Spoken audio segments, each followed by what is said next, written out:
56वां प्रकरण बुद्धि प्रामाण्य। 1964 में ही परिव्रज्यारत गुरुदेव उत्तर प्रदेश के हापुड़ नामक स्थान पर सत्संग प्रवचन कर रहे थे। इस बार श्री चरणों का सानिध्य प्राप्त था विरक्त पथगामी शिष्य योगानंद जी तथा क्षमानंद जी को। गुरुदेव प्रवचन में बता रहे थे कि कुछ लोग गीता को भक्ति योग की महिमा वाला बताते हैं, कुछ ज्ञान योग की तथा कुछ कर्म योग की। परंतु यदि गीता का सही मनन किया जाए तो भक्ति योग, ज्ञान योग, कर्म योग, ये तीनों योग बुद्धि योग से ही है। बिना विशुद्ध बुद्धि के न ज्ञान हो सकता है, न भक्ति और न ही कर्म योग। भगवान ने गीता में स्पष्ट कहा है, यह योग बुद्धि या विमल बुद्धि परमात्मा से युक्त होने पर ही प्राप्त होती है। गीतानाथ कहते हैं, जो परमात्मा से युक्त नहीं है उसमें विमल बुद्धि नहीं होती, अयुक्त की शुद्ध भावना भी नहीं होती। इसलिए गीतानाथ कहते हैं, तू बुद्धि की शरण में जा। अतः गीता का आदर्श बुद्धि योग पर ही प्रतिष्ठित है। स्थिर बुद्धि युक्त स्थित प्रज्ञ ही गीता का आदर्श पुरुष है। वैसे भी ज्ञान ही भाव का आधार तथा भाव ही कर्म का कारण होता है। गुरुदेव के नितांत मौलिक चिंतन के फलस्वरूप निःसृत यह उनका सार सिद्धांत था। बाद में इन सिद्धांत विषयक प्रवचनों को संकलित कर गीतोक्त बुद्धि योग नामक पठनीय पुस्तक प्रकाशित हुई। हापुड़ में जैसे ही गुरुदेव ने कहा कि बुद्धि प्रामाण्य ही श्रेष्ठतम प्रमाण है, तो श्रोताओं में हलचल मच गई। श्रोताओं में प्रबुद्ध आर्य समाजी भी थे तथा विद्वान सनातनी भी। दोनों कहने लगे कि परम प्रमाण तो वेद है, बुद्धि नहीं है। यह तो वेद की निंदा हो गई। दोनों समुदायों ने निश्चय किया कि गुरुदेव से शास्त्रार्थ करेंगे। अतः दोनों वर्ग के विद्वान इकट्ठे होकर गुरुदेव के पास आ गए। शास्त्रार्थ प्रारंभ हो गया। गुरुदेव ने ईशोपनिषद का एक मंत्र उनके समक्ष रखा। पहले सनातनियों को कहा, इसका अर्थ करो। उन्होंने जो अर्थ किया उस पर गुरुदेव ने आर्य समाजियों को पूछा, क्या यह अर्थ ठीक है? आर्य समाजियों ने उत्तर दिया, नहीं, यह बिल्कुल गलत अर्थ है। तब उन्होंने अपने तरीके से अर्थ किए, जिसे सनातनियों ने नकार दिया। जो अर्थ सनातनियों ने किया था वह आदि गुरु शंकराचार्य जी का मत था, तथा जो आर्य समाजियों ने किया था वह स्वामी दयानंद जी का मत था। गुरुदेव ने पूछा, आप दोनों समुदायों का वेद के एक ही मंत्र पर अलग अलग अर्थ तथा मत है, कौन सही है? इसका निर्णय कौन करेगा? वे बोले, निर्णय तो कोई मध्यस्थ ही करेगा। तब गुरुदेव ने कहा, मध्यस्थ भी तो अपनी बुद्धि के अनुसार ही निर्णय देगा। किसी की बुद्धि जगत गुरु शंकराचार्य जी की अनुयायी है, किसी की दयानंद जी की। तीसरे मध्यस्थ की बुद्धि भी किसी अन्य आचार्य से उधार ली हुई होगी। अब ऐसा करो, इस वेद मंत्र से आप कहो कि वह अपना निर्णय दे। तब सभी इस विनोद पर बोले कि यह कैसे हो सकता है? गुरुदेव ने कहा, आप स्वयं कह रहे थे कि वेद मंत्र प्रमाण है।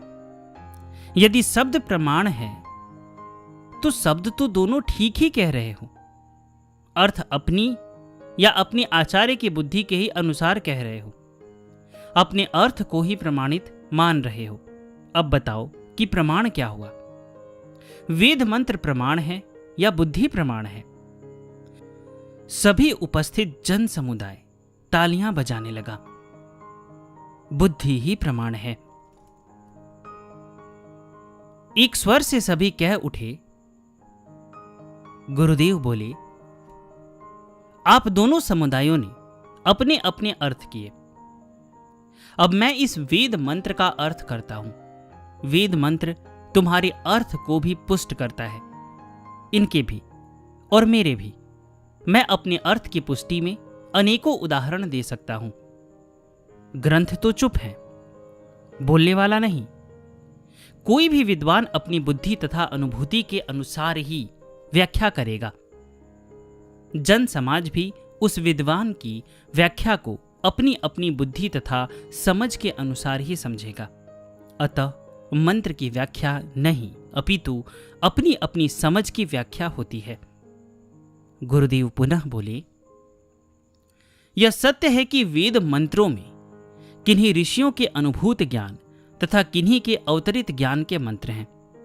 गूढ़तम और सांकेतिक भाषा के इन मंत्रों को सही अर्थ में समझने के लिए तो विशुद्ध व सूक्ष्म बुद्धि, प्रशांत चित्त अथवा सम अवस्था वाली समाधि प्रज्ञा की आवश्यकता होती है।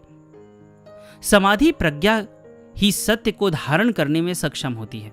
इसलिए संप्रज्ञात समाधि की ऋतंभरा प्रज्ञा से प्रकाशित अनुभूत ज्ञान तथा असंप्रज्ञात समाधि का अवतरित ज्ञान ही बुद्धि योग का पर्याय है।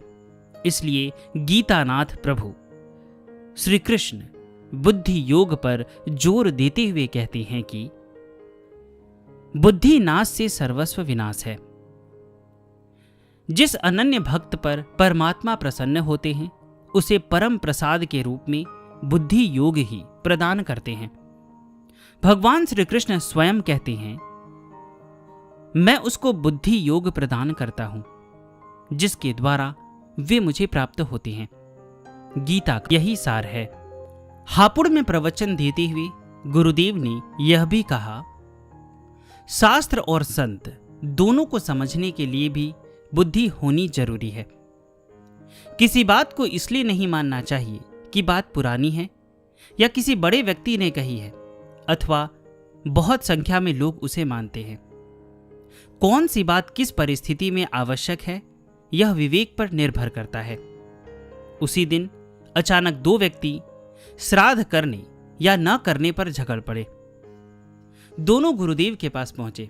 गुरुदेव ने कहा, श्राद्ध माने होता है मृतात्मा के लिए श्रद्धा युक्त किया गया कर्म या शुभ कर्म का संपादन जो लोक हितार्थ हो।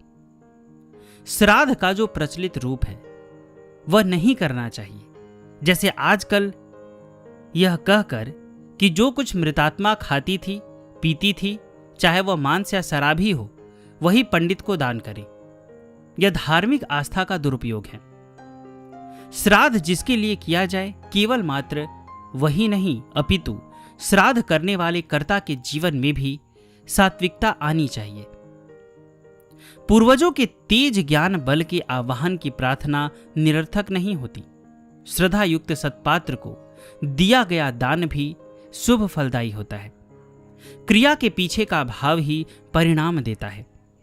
एक प्रश्न के उत्तर में गुरुदेव बोले, दुनिया में कोई भी ऐसी जाति नहीं है जो पूर्वजों का श्राद्ध न करती हो। चाहे ईसाई हो या मुसलमान, यहूदी हो या पारसी, जैन हो या बौद्ध, आर्य समाजी हो या सनातनी, सभी के श्राद्ध की प्रक्रियाएं अलग अलग हो सकती है। परंतु गुरुदेव, मैं तो आर्य समाजी हूं, मैंने अपने पिता का श्राद्ध कभी नहीं किया। एक व्यक्ति ने कहा, तुमने अपने पिता के नाम पर कभी कुछ नहीं किया? पूछा गुरुदेव ने। तो वह बोला, यहां एक स्कूल है, उसमें उनके नाम पर एक कमरा बनवाया है। श्राद्ध माने मात्र रोटी खिलाना ही नहीं होता, बल्कि अपने पूर्वजों के नाम पर पुण्य कर्म करना भी श्राद्ध है। यहां तक कि पूर्वजों के लिए प्रार्थना करना भी श्राद्ध है। यदि तुम्हारे पास कुछ नहीं है तो सूर्य की तरफ दोनों हाथ उठाकर कल्याण की प्रार्थना करो। श्राद्ध के लिए शास्त्र का यह भी विधान है। प्रत्येक व्यक्ति की भावना, श्रद्धा व सामर्थ्य अलग अलग है, व्यवस्था अलग अलग है, तो विधान भी अलग होगा। यहां भी विवेक युक्त बुद्धि का आश्रय आवश्यक है। शास्त्र के नाम पर जो गलत धारणाएं फैल जाती है उन्हें यथार्थ बोध से ही समझा जा सकता है। यथार्थ बोध बुद्धि के विकास से ही आता है। बुद्धि का विकास योग साधना से होता है। योग द्वारा विकसित बुद्धि श्रुत तथा अनुमीत बुद्धि से परे होती है। उसे ऋतंभरा प्रज्ञा अर्थात सत्य को धारण करने वाले बुद्धि कहते हैं। इसके लिए गुरुदेव एक बहुत ही सुंदर उदाहरण देते हुए समझाते थे। परम चैतन्य में आत्मा और चित्त के संयोग से जो प्रथम प्राकाट्य होता है वो बोधात्मिका वृत्ति अर्थात बुद्धि होती है। बुद्धि से आगे अहम, फिर मन तथा मन से इंद्रियां प्रकट होती है। बुद्धि का स्वामी वह चैतन्यमय आत्मा है। बुद्धि का पुत्र अहम के रूप में समझना चाहिए।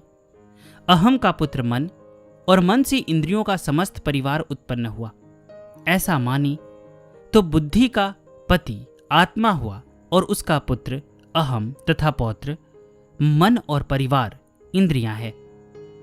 हम सामाजिक व्यवस्था में भी देखते हैं कि यदि पत्नी अपने पति को त्याग पुत्र की ओर आसक्त होती है तो वह जीवन भर अशांत रहती है, परिवार के द्वारा प्रताड़ित भी होती है। परंतु यदि पत्नी अपने पति के अनुकूल रहते हुए उसके स्वामित्व को स्वीकार कर अपने पुत्र पौत्र और परिवार का पालन करती है तो वह पति के स्वामित्व को महत्व देते हुए सारे परिवार को सुव्यवस्थित रूप से चला सकती है। यही सफल जीवन है। यदि बुद्धि रूपी पत्नी अहम रूपी पुत्र और मन रूपी पौत्रों में आसक्त होकर अपने आत्मा रूपी स्वामी से विमुख होती है तो वह अधोगामी होते हुए नारकीय जीवन व्यतीत करती है। उसका सारा जीवन ही निरर्थक हो जाता है। इस प्रकार यह स्पष्ट होता है कि बुद्धि ही वह तत्व है जो अपनी कारण स्वरूप आत्म तत्व से युक्त होती है तो वह विमल, प्रशांत और सत्य को धारण करने वाली यौगिक बुद्धि कहलाती है। यही गीतोक्त बुद्धि योग है। इसी यौगिक बुद्धि के द्वारा अनुशासित होकर जब अहम, मन, इंद्रियां और शरीर कार्य करता है तो वह स्वतः ही कर्म योग के अंतर्गत आ जाता है। अन्यथा अयुक्त एवं स्वच्छंद बुद्धि अपने अहम, मन और इंद्रियों के साथ केवल मात्र कर्म भोग में ही लिप्त रहती है। यही दुखों का मूल कारण है।